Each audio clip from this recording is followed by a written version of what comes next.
Assalamualaikum warahmatullahi wabarakatuh. Selamat pagi para peternak di seluruh Nusantara.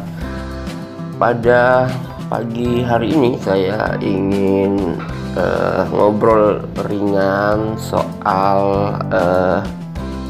beberapa hal yang perlu dilakukan penyesuaian terkait dengan jenis-jenis kandang ternak kambing, karena ini berfungsi manakala kita menentukan untuk apa sih kita beternak kambing, maka tipe kandang yang dipilih juga akan sangat menentukan gitu ya. Nah, di dalam memelihara kambing, kandang ternak juga menjadi salah satu faktor yang perlu diperhatikan selain bibit. Nah, perkandangan penting karena tidak sekedar membangun kandang yang memenuhi syarat teknis, tetapi juga terkait dengan aspek lainnya seperti ketersediaan sumber air, kemudian ketersediaan sumber pakan, kemudian perawatan dan pemeliharaan, kemudian letak lokasi terhadap rumah, perumahan, dan jalan serta fasilitas umum, kemudian ketersediaan kendaraan, maksudnya alat angkut, kemudian tempat sampah yang dijadikan tempat pembuangan akhir, dan penanganannya. Nah, sebelum saya melanjutkan ke beberapa tipe kandang yang biasa digunakan untuk ternak kambing, pastikan kamu sudah mendukung channel YouTube ini dengan cara subscribe, like, dan share konten-konten video yang ada di dalamnya sehingga semakin berkembang. Nah, fungsi kandang ternak pada umumnya diperlukan sebagai tempat berlindung atau shelter bagi ternak yang kita pelihara, mulai dari perlindungan terhadap hujan dan terik matahari hingga menjamin rasa aman terutama dari hewan predator lainnya gitu ya. Nah, dalam keadaan yang baik, ternak akan mampu berkembang kemudian tumbuh secara normal.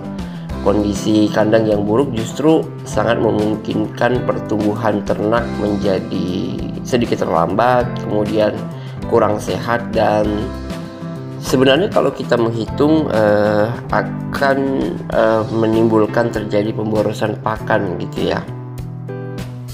Nah, adanya kandang, peternak itu dapat melakukan efisiensi, misalnya menghemat tenaga kerja, kemudian meningkatkan konsumsi pakan, dan mengurangi terjangkitnya penyakit. Dengan adanya kandang, kesehatan dan keberadaan manusia itu tetap terjamin, juga kesehatan lainnya ya. Artinya ada aspek-aspek lingkungan di situ. Selain itu, kandang juga bermanfaat agar ternak tidak merusak tanaman, diganggu atau dimangsa hewan buas atau dicuri, dan yang paling penting adalah tidak mengganggu tetangga kita, gitu ya. Nah, mengingat fungsi penting tersebut, kandang ternak dibuat sekuat mungkin dan mudah diperbaiki agar tahan lama. Hal yang juga penting adalah biaya pembuatan kandang diusahakan tetap efisien ya, tidak mahal gitu ya. Dan berikut adalah hal-hal yang harus diperhatikan di dalam membuat kandang. Yang pertama, pilihlah tempat atau lahan yang tanahnya kering kemudian agak tinggi gitu ya. Tapi bukan berarti jauh dari sumber air bersih maksudnya. Kemudian jarak kandang itu cukup jauh dari sumur, kemudian jauh dari rumah, jauh dari perumahan, kemudian jauh dari jalanan kota ya.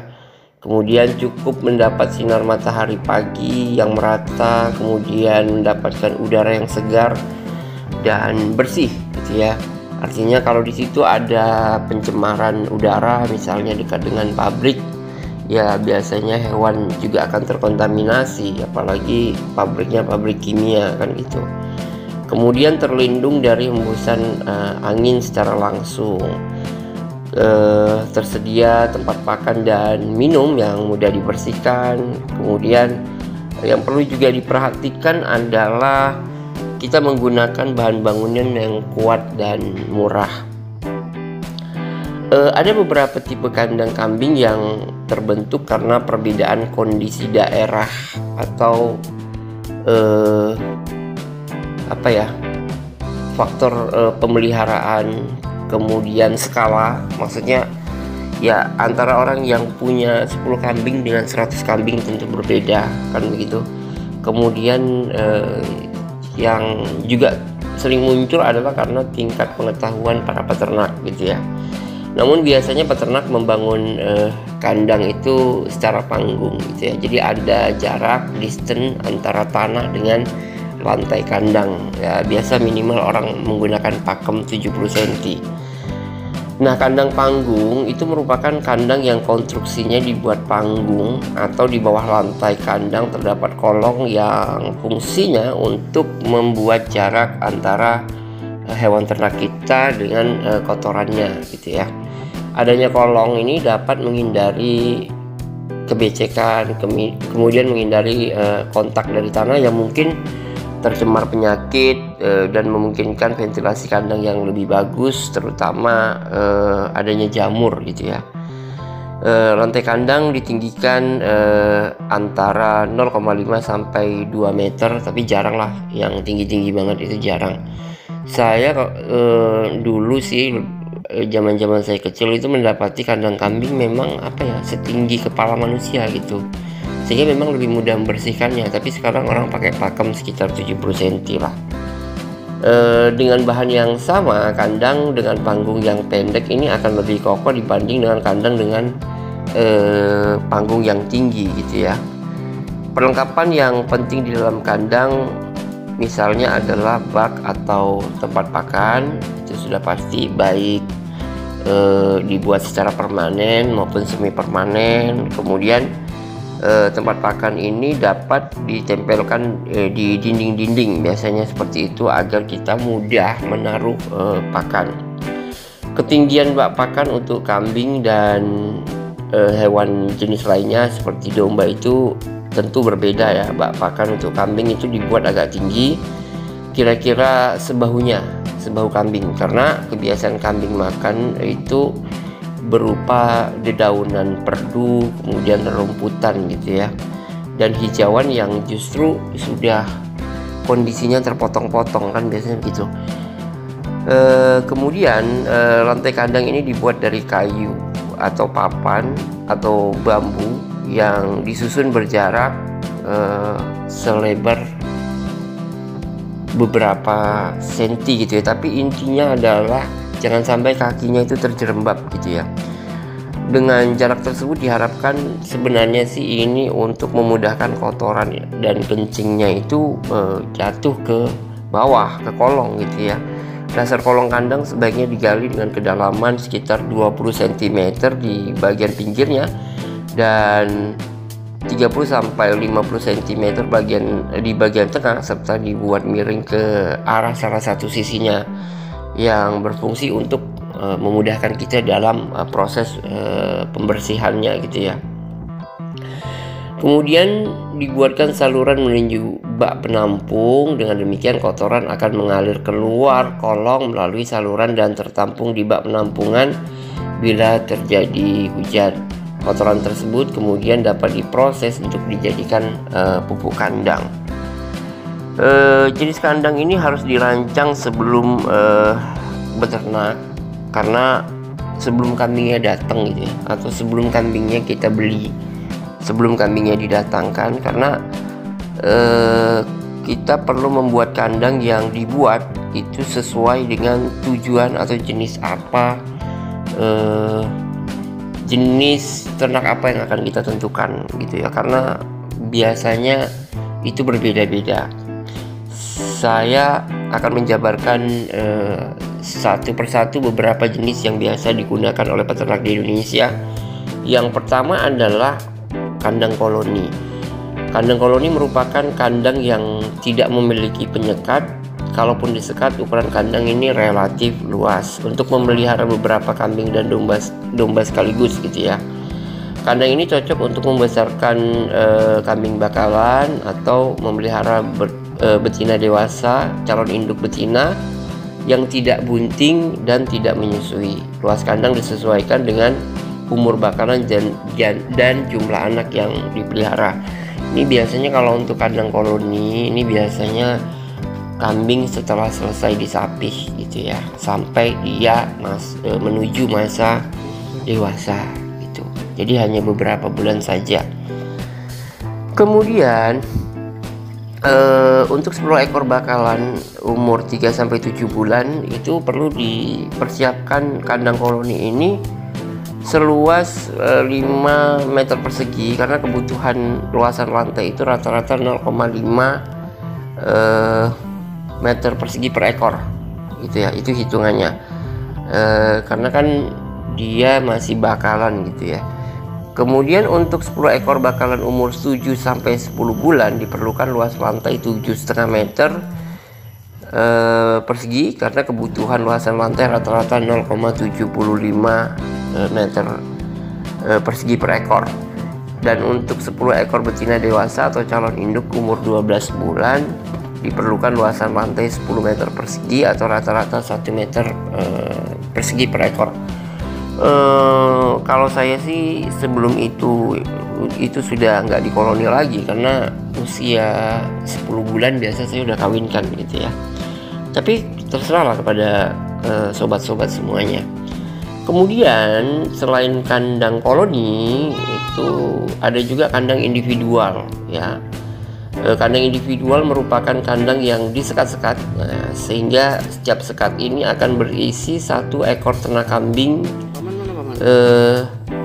yang kita treatment secara khusus gitu ya. Ada maksud tertentu gitu ya. Misalnya setiap sekat kandang ini berukuran 0,75 kali 1,4 meter atau 0,75 kali 1,5 meter. Nah, pada umumnya kandang ini digunakan untuk membesarkan kambing bakalan dan menggemukkan kambing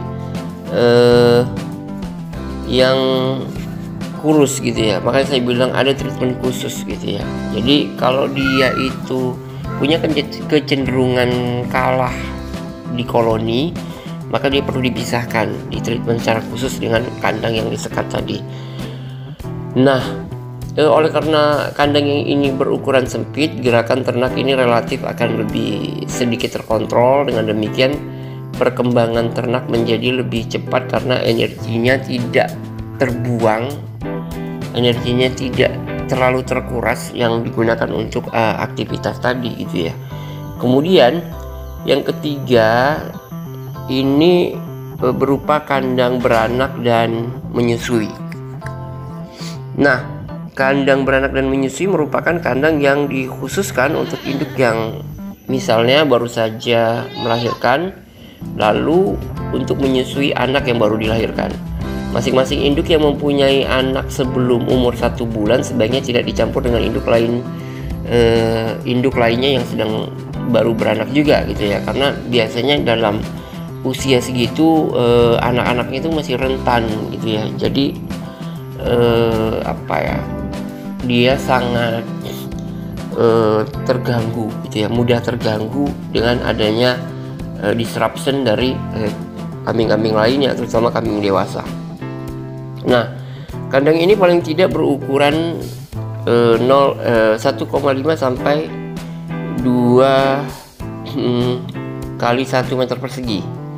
Jadi untuk induk yang mempunyai anak berumur lebih dari 1 bulan, sebenarnya ini sudah dapat digabung dengan ketentuan misalnya 2-4 ekor induk dalam satu kandang koloni. Jadi koloninya misalnya mau disegerakan untuk dibuat, ya tetap harus di koloni dalam jumlah yang kecil gitu ya.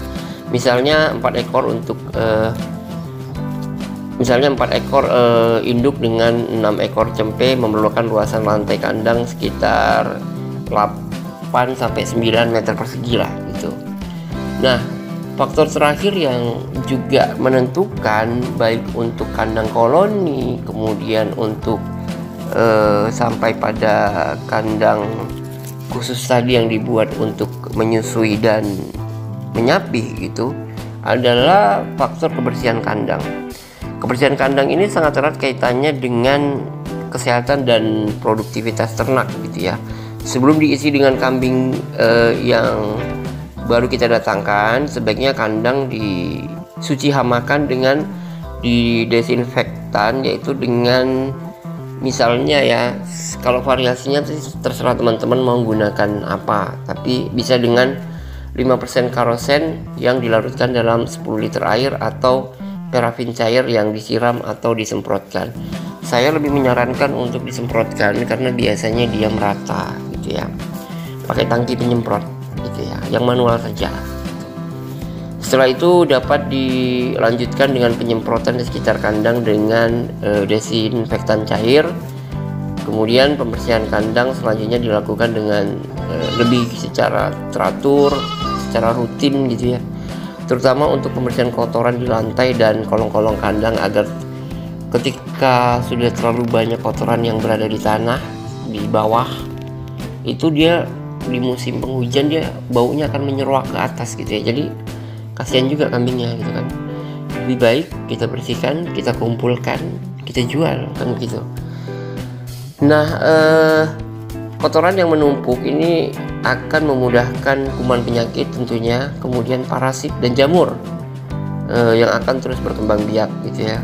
Kayu yang kotor dan basah ini akan mudah lapuk sehingga berbahaya bagi ternak bila terperosok. Saya beberapa case itu menggunakan lantai-lantai dari bambu, tapi ya itu tadi, karena bambu itu kan penampangnya kecil, jadi dibuat agak rapat, yang penting beribilnya itu bisa jatuh ke tanah, dan menjaga jarak supaya kaki-kaki kambing itu tidak terperosok, tidak terjepit di antara bambu-bambu yang kita gunakan untuk lantai. Itu pesan saya. Saya terus berharap ya dukungan dari kawan-kawan semua untuk subscribe, like, dan share konten-konten video yang ada di channel YouTube ini. Semoga semakin berjaya. Saya mohon maaf apabila terdapat perbedaan ya, kesalahan-kesalahan yang saya lakukan, dan saya terima kasih atas dukungan yang sudah diberikan selama ini. Intinya kita saling berbagi sajalah gitu ya. Kalau ada perbedaan ya silahkan menggunakan metode yang paling sesuai dengan kamu, paling sesuai dengan kebiasaan kamu, paling mudah. Nah, yang paling penting adalah yang paling mudah di lingkungan kalian semua. Terima kasih. Assalamualaikum warahmatullahi wabarakatuh.